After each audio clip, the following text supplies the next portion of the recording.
Hello students, BA part first paper 1 political science की class में आप सभी का स्वागत है। जैसा कि हमने पिछली क्लासेस में देखा है, हम राजनीतिक व्यवस्था विश्लेषण पे चर्चा कर रहे हैं और आज की क्लास में हम डेविड ईस्टन द्वारा प्रतिपादित राजनीतिक व्यवस्था विश्लेषण पर चर्चा करेंगे। डेविड ईस्टन द्वारा जो मॉडल प्रतिपादित किया गया है इसे इनपुट आउटपुट मॉडल कहते हैं, जिसे हिंदी में निवेश निर्गत मॉडल कहते हैं। और दूसरा मॉडल जो है गैब्रियल आमंड के द्वारा प्रतिपादित किया गया है, जिसे स्ट्रक्चर फंक्शनल एनालिसिस या संरचनात्मक प्रकार्यवाद कहा जाता है। दोनों ही मॉडल राजनीतिक व्यवस्था का विश्लेषण एक विशेष प्रकार से करते हैं। जो इनपुट आउटपुट मॉडल है डेविड ईस्टन का, वो राजनीतिक व्यवस्था को इनपुट आउटपुट के रूप में परिभाषित करने का प्रयास करता है। वहीं गैब्रियल आमंड के द्वारा जो स्ट्रक्चर फंक्शनल वन एनालिसिस दिया गया है वह राजनीतिक संरचनाओं और उनके कार्यों के आधार पर राजनीतिक व्यवस्था को परिभाषित करने का कार्य करता है। सर्वप्रथम हम जो input output model David Easton का उसको देख रहे हैं। डेविड ईस्टन ने सर्वप्रथम इसका प्रतिपादन 1953 में उनकी जो पुस्तक है द पॉलिटिकल सिस्टम, उसमें इसको एक सामान्य सिद्धांत के रूप में प्रस्तुत किया था। और डेविड ईस्टन में पहले राजनीतिक शास्त्री हैं जो पॉलिटिकल एनालिसिस में इसका प्रयोग कर रहे हैं। डेविड ईस्टन के पॉलिटिकल एनालिसिस की विशेषता यह है कि उन्होंने राजनीतिक व्यवस्था उपागम को एक इंडिपेंडेंट या एक व्यवस्थित उपागम के रूप में विकसित किया है। डेविड ईस्टन के अनुसार उनके इनपुट आउटपुट जो मॉडल है उनका पॉलिटिकल सिस्टम का, इसमें 4 कंपोनेंट्स यानी कि 4 घटक इम्पॉर्टेंट है। पहला, राजनीतिक व्यवस्था के इनपुट्स यानी कि आगत, राजनीतिक व्यवस्था के निर्गत यानी कि आउटपुट्स, तीसरा प्रतिसंवरण या जिसे हम फीडबैक के नाम से संबोधित करते हैं, और चौथा कैपेबिलिटीज यानी कि क्षमताएं। तो ये जो 4 घटक इनपुट आउटपुट फीडबैक और कैपेबिलिटीज, जिन्हें ईस्टन टोटलिटी में इनपुट आउटपुट मॉडल के रूप में परिभाषित करता है। अब हम इनको एक एक को देखने का प्रयास करेंगे। सबसे पहले हम देखेंगे कि इनपुट्स क्या हैं या आगत हम किन्हें कहते हैं। आगत का संबंध मांगों से है यानी कि डिमांड से है।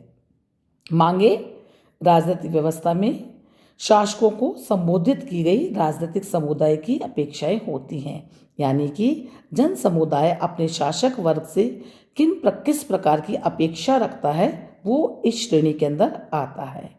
और ये मांगे उन लोगों के द्वारा ही प्रस्तुत की जाती है जो पॉलिटिकल सिस्टम में एक्टिवली पार्टिसिपेट करते हैं। और ये जो मांगे हैं ये जैसा कि आमंड ने माना है कि बहुत प्रकार की हो सकती हैं। ये वस्तुओं के सेवाओं के आवंटन संबंधी भी हो सकती है, ये राजनीतिक व्यवस्था में भाग लेने संबंधी हो सकती हैं, ये राजनीतिक सूचनाएं प्राप्त करने से संबंधित हो सकती हैं। तो ये मांगों के प्रकार अलग अलग प्रकार की होती हैं। डेविड ईस्टन का ये मानना है कि जो आगत हैं जिनके बारे में हम जो बात कर रहे हैं, इनके बारे में मांगों के बारे में जो उसने जिक्र करा है, यहाँ पे हमको डेविड ईस्टन की बजाय जो आमंड का उनका जो तरीका है मांगों को 4 भागों विभाजित करने का, वो ज़्यादा अप्रोप्रिएट प्रतीत होता है।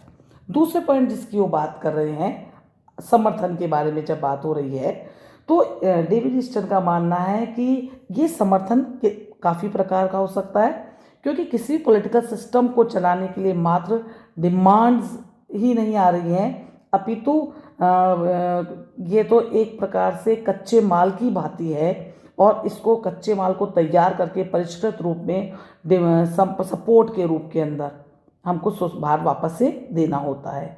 और ये जो सपोर्ट है ये अलग अलग प्रकार का हो सकता है।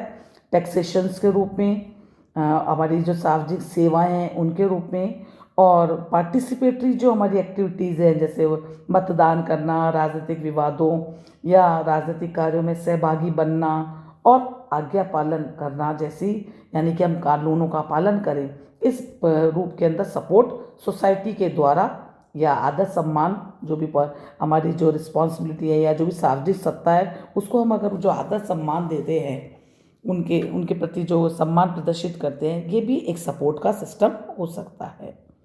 डेविड ईस्टन कह रहे हैं कि राजनीतिक व्यवस्था को अगर हमको सुचारू रूप से चलाना है तो हमें मांगों और समर्थन में एक संतुलन स्थापित करना होगा, क्योंकि मांगे जहाँ राजनीतिक व्यवस्था को, नीतियों को प्रभावित करती है, वहीं जो समर्थन है वह रिसोर्सेज यानी कि वस्तुओं सेवाओं की व्यवस्था भी करता है। तो इन दोनों के बीच में अगर संतुलन होगा तो राजनीतिक व्यवस्था सुचारू रूप से चल पाएगी।